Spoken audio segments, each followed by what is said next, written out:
কাল ছেলে স্কুল থেকে সায়েন্স সিটি বেড়াতে চলে গেছিল।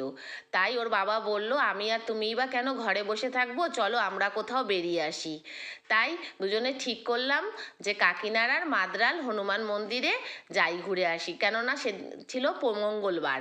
আর তাই চলে গেলাম, যেরকম কথা সেরকম কাজ, তাই চলে গেলাম মন্দিরে পুজো দিতে। আর গিয়েই দেখলাম অনেক ডালার দোকান। সেইখান থেকে প্রথমে ডালা নিয়ে নিলাম। 110 টাকা পড়লো ডালার মূল্য।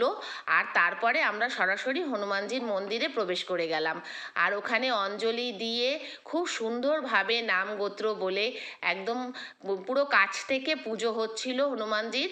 আর তাই সুন্দরভাবে পুজো দিয়ে নিলাম এবং পুজো দিয়ে তোমার পুজো দিয়ে বেরিয়ে তারপরে একটু হনুমানজির কাছে বসে একটু ধূপকাঠি মোমবাতি দেখিয়ে নিলাম।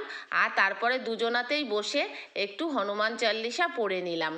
আর এই মন্দিরটি প্রায় 100 বছরের পুরনো। আর এখানে কথিত আছে যে হনুমানজি যখন সঞ্জীবনী বুটি আনতে গেছিল তখন ফেরার সময় এখানে বসে বিশ্রাম করেছিল, তাই এখানে হনুমানজির মূর্তিটি শায়িত মুদ্রায়।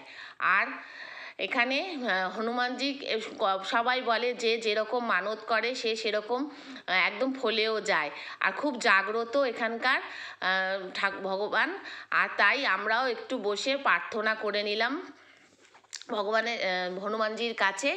আর এখানে একটি গাছ রয়েছে, সেখানেও সবাই ঢিল বাঁধছে চুনরি দিয়ে, তো বাজছে সেই আমরা আর সেভাবে কিছু হয়ে ওঠেনি। তারপরে আমরা চলে গেলাম খিদে পেয়েছে বলে একটু খাবার খাবো বলে। তা ওখানে ছিল একটি ঠেলা গাড়িতে তোমার কচুরি বিক্রি হচ্ছিল, তা দুজনে একটু কচুরি খেয়ে নিলাম। কচুরিগুলো আটার ছিল কিন্তু খুব ভালো ছিল, টেস্টি। আর দুজনে একটু গরম গরম কচুরি খেয়ে, আর স্বাদটাও খুবই ভালো ছিল, ঠেলা গাড়ির মতো না কিন্তু খুব ভালো। তারপরে দুজনে একটু খাওয়া দাওয়া সেরে চলে গেলাম ভেতরের দিকে। একটু ওখানে পার্ক মতো করা রয়েছে, বাচ্চাদের অনেক দোলনা রয়েছে, বসার জায়গা রয়েছে। আর তার উপরের দিকে রয়েছে অন্নপূর্ণা মন্দির। আর মা অন্নপূর্ণা এবং ভোলে বাবার দর্শন করে নিলাম। দর্শন করে ওখানেও একটু প্রণাম করে তারপর চলে গেলাম আবার নিচের দিকে রয়েছে ভোলে বাবার মন্দির, সেখানেও একটু প্রণাম করে নিলাম। তারপরে লাস্টে চলে গেলাম, ভোগ বিতরণ হচ্ছিল, ওখান থেকে একটু ভোগ নিয়ে ওখানে বসে একটু খেলাম। আর বাড়ির জন্য একটি মালসা ভোগ কিনে নিলাম, সেটির মূল্য পড়ল 51 টাকা। কিনে নিয়ে তারপরে প্রসাদ একটুখানি খেয়ে বাড়ির দিকে ধীরে ধীরে প্রায় ভাবলাম এবার রওনা দিই, কেননা ছেলেরও এবার ফেরার সময় হয়ে গেছে, তাই ফিরে আসলাম।